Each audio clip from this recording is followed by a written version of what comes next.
आप लोगों के लिए एंजाइम का नामकरण एवं वर्गीकरण लेकर के आया हूँ, जो आपकी प्रतियोगी परीक्षाओं में पूछे जाते हैं। तो चलिए शुरू करते हैं आज का वीडियो। एंजाइम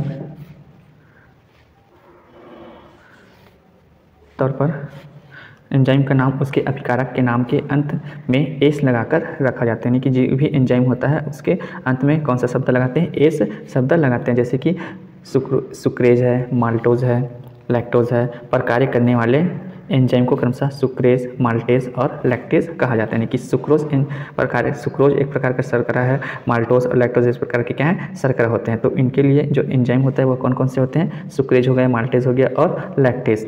तो इसके अलावा एंजाइम के नाम उनके द्वारा उत्प्रेरित होने वाली प्रतिक्रिया के प्रकार के अंत में एस लगाकर भी रखे जाते हैं। जैसे उदाहरण ऑक्सीडेशन, ऑक्सीलेशन, डीकार्बोक्सिलेशन, हाइड्रोलाइसिस करने वाले एंजाइम को क्रमशः ऑक्सीडेज, कार्बोक्सिलेज, डीकार्बोक्सिलेज तथा हाइड्रोलेज कहा जाता है। अंतर्राष्ट्रीय union of biochemistry, international union of biochemistry द्वारा एंजाइम को उनके द्वारा उत्प्रेरित अभिक्रियाओं के आधार पर 6 समूह में वर्गीकृत किया गया है। किसके द्वारा? अंतर्राष्ट्रीय यूनियन ऑफ बायोकेमिस्ट्री के द्वारा एंजाइम को उनकी उत्प्रेरित अभिक्रियाओं के आधार पर कितने समूह में वर्गीकृत किया गया है? 6 समूह में वर्गीकृत किया गया है। तो सबसे पहला है ऑक्सीडो रिडक्टेज, दूसरा है ट्रांसफरेजेस, तीसरा है लाइजेजेस, चौथा है आइसोमरेजेस, पांचवा है लाइगेजेस और छठवा है हाइड्रोलिजेज। सबसे फर्स्ट देखते हैं ऑक्सीडो रिडक्टेजेस के बारे में। तो सबसे फर्स्ट दिया हुआ है ऑक्सीडो रिडक्टेजेस। इस समूह में वे समस्त एंजाइम सम्मिलित हैं जो ऑक्सीडेशन अथवा रिडक्शन, यानी कि ऑक्सीडेशन और रिडक्शन अभिक्रियाओं में भाग लेते हैं, ऑक्सीकरण और अपचयन अभिक्रियाओं में। तो ये निम्न प्रकार के हो सकते हैं। सबसे पहला है ऑक्सीडेजेज। ये अभिकारकों का ऑक्सीकरण आणविक ऑक्सीजन की सहायता से करते हैं। इसी को क्या कहते हैं? ऑक्सीडेजेज एंजाइम। जैसे कि AH2 प्लस हाफ O2 दिया है और एक उत्क्रमणीय अभिक्रिया चल रही है, तो फिर यहाँ से एक H और यहाँ से ऑक्सीजन बन करके क्या निकल जाएगा? जल बन के निकल जाएगा और A उत्पाद बन जाएगा। उसी प्रकार से BH2 प्लस O2 उत्क्रमणीय अभिक्रिया दी हुई है, जिसमें उत्पाद बनेगा H2O2 अलग उत्पाद बनेगा और B अलग हो जाएगा। तो एक ऐसी अभिक्रिया है, ऑक्सीकरण अभिक्रिया है, ऑक्सीडेजेस। ठीक है। नेक्स्ट है परऑक्सीडेजेस। तो ये एंजाइम H2O2 की उपस्थिति में अभिकारकों से हाइड्रोजन को हटाकर ऑक्सीकरण करते हैं। तो अभिक्रिया देखते हैं AH2 प्लस H2O2 यानी कि हाइड्रोजन परऑक्साइड। तो जब H2O2 और हाइड्रोजन गैस आपस में क्रिया कर लेंगे तो क्या बना लेंगे? H2O, यानी कि 2 अणु जल बन जाएंगे और A जो है वह उत्पाद के रूप में अलग निकल जाएगा। तो फिर क्या हो जाएगा? AH2 प्लस H2O2 अनुत्क्रमणीय अभिक्रिया A प्लस 2H2O प्राप्त हो जाएगा। नेक्स्ट है डिहाइड्रोजिनेज। तो ये एंजाइम भी अभिकारकों से हाइड्रोजन हटाकर ऑक्सीकरण क्रिया करते हैं। किसको हटाकर? हाइड्रोजन को हटा करके ऑक्सीकरण क्रिया करते हैं, परंतु इसमें H2O2 अभिक्रिया में भाग नहीं लेता है। देखते हैं इसका रिएक्शन। AH2 प्लस B दिया हुआ है, इसमें H2O2 भाग नहीं ले रहे हैं, तो एक जो उत्पाद है वो अलग हो जाएगा और जो BH2 और प्लस B है वो एक साथ हो जाएगा। तो इस प्रकार से क्या बन जाएगा? BH2। नेक्स्ट देखते हैं रिडक्टेज। ये एंजाइम अभिकारकों से हाइड्रोजन नहीं बल्कि इलेक्ट्रॉन बाहर निकालकर ऑक्सीकरण क्रिया करते हैं। तो आपसे पूछा जाएगा कि कौन सा एंजाइम है जो अभिकारकों से हाइड्रोजन नहीं बल्कि इलेक्ट्रॉन बाहर निकालकर ऑक्सीकरण क्रिया करते हैं? तो क्या बताएंगे आप? रिडक्टेज। नेक्स्ट देखते हैं ऑक्सीजिनेज।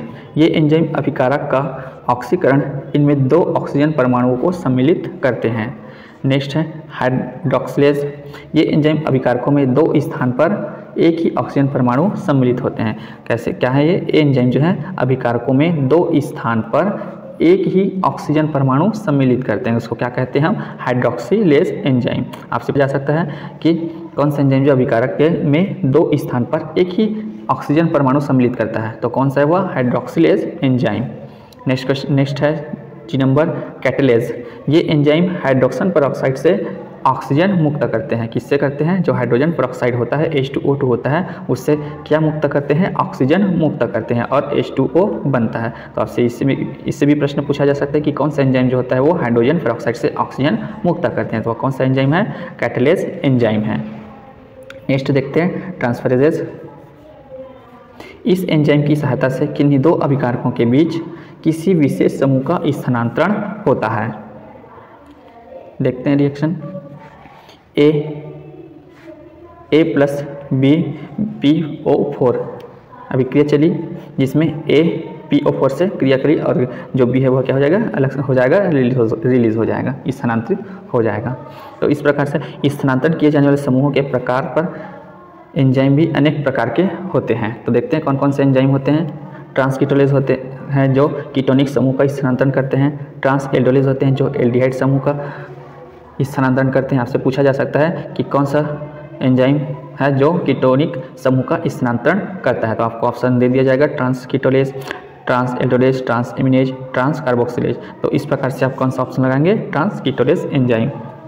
थर्ड नंबर है ट्रांस एमिनेज, ये किसका स्थानांतरण करते हैं, एमिन समूह का। इसी प्रकार से ट्रांस कार्बोक्सिलेज जो है वह कार्बोक्सिलिक समूह का स्थानांतरण करते हैं। हेक्सोकाइनेज जो है फास्फोरेट समूह का, फास्फोरिलेज जो है वह फास्फेट समूह का स्थानांतरण करते हैं और ऊर्जा युक्त होते हैं। नेक्स्ट है हाइड्रोलेज एंजाइम। तो हाइड्रोलेज एंजाइम, ये एंजाइम अभिकारक के जल अपघटन का कार्य करते हैं। किसका, अभिकारक के जल अपघटन का कार्य करते हैं। इस क्रिया में जटिल अणु सरल अणु में बदल जाता है। पाचन क्रिया में भाग लेने वाले सभी एंजाइम जो होते हैं क्या होते हैं, इसी प्रकार के होते हैं। तो पाचन क्रिया में भाग लेने वाले एंजाइम कौन सा है पूछाएगा, तो कौन सा, हाइड्रोलेज एंजाइम। रिएक्शन देखते हैं। A + B + H2 दिया हुआ है और A जो है वो H के साथ क्रिया करके H बनाएगा और B जो B है और जो H है वो H + OH में टूट जाएगा पहले तो, और A जो है वो किसके साथ क्रिया कर लेगा, H के साथ क्रिया कर लेगा, और जो B है वह OH के साथ क्रिया कर लेगा। इस प्रकार से क्या प्राप्त हो जाएगा, AH + BOH। नेक्स्ट देखते हैं चौथा नंबर, लाइजेस एंजाइम। ये एंजाइम द्वारा ऐसी प्रतिक्रिया उत्प्रेरित होती है जिनमें अभिकारक का परमाणु समूह विस्थापित होकर द्विबंध का निर्माण करते हैं। क्या कहा गया है, एंजाइम द्वारा ऐसी प्रतिक्रिया उत्पन्न होती है जिनमें अभिकारक का जो परमाणु समूह विस्थापित होकर द्विबंध का निर्माण करते हैं, जैसे एल्डोलेज, डिकार्बोक्सिलेज, फ्यूमरेज, एकोनिटेज आदि लाइजेस प्रकार के एंजाइम होते हैं। जैसे दिया हुआ है फ्रक्टोज 1,6 डाइफॉस्फेट एल्डोलेज एंजाइम की उपस्थिति में किसका निर्माण करते हैं, dihydroxy acetone phosphate plus glyceraldehyde 3 phosphate का निर्माण करते हैं। नेक्स्ट है आइसोमरेज। ये एंजाइम अभिकारकों में समावयवी परिवर्तन को उत्प्रेरित करते हैं। तो ग्लिसरैल्डिहाइड 3 फॉस्फेट जो है वह ट्राइफॉस्फेट आइसोमरेज एंजाइम की उपस्थिति में किसका निर्माण करते हैं, डाइहाइड्रोक्सी एसीटोन फॉस्फेट का निर्माण करते हैं, यानी कि अभिकारकों में समावयवी परिवर्तन को उत्प्रेरित करते हैं, जिससे क्या हुआ, जो ग्लिसरैल्डिहाइड 3 फॉस्फेट है वो किस में परिवर्तित हो गया, डाइहाइड्रोक्सी एसीटोन फॉस्फेट में परिवर्तित हो गया। नेक्स्ट है 6 नंबर, लाइगेजेस एंजाइम। इन्हें सिंथेटेज भी कहा जाता है। आपसे पूछा जा सकता है कि सिंथेटेज किस एंजाइम को कहा जाता है, तो किसको कहा जाता है, लाइगेजेस एंजाइम को सिंथेटेज भी कहा जाता है। ये 2 अथवा 2 से अधिक अणुओं को आपस में जोड़ने का कार्य करता है। जैसे यहाँ दिया हुआ aspartic acid plus ammonia NH3 plus ATP adenosine triphosphate, और एस्पेरेजिन सिंथेटेज एंजाइम की उपस्थिति है यहाँ पर, और इन सभी को क्या करे, जोड़ने का कार्य करेगा, जिससे किसका निर्माण होगा, एस्पेरेज plus AMP plus PPI inorganic phosphate का निर्माण हो जाएगा, एडिनोसिन मोनोफॉस्फेट। तो आज के वीडियो यहीं पर समाप्त होता है। मिलते हैं नेक्स्ट वीडियो में। मेरा वीडियो पसंद आया तो लाइक, शेयर एंड सब्सक्राइब जरूर करें। धन्यवाद।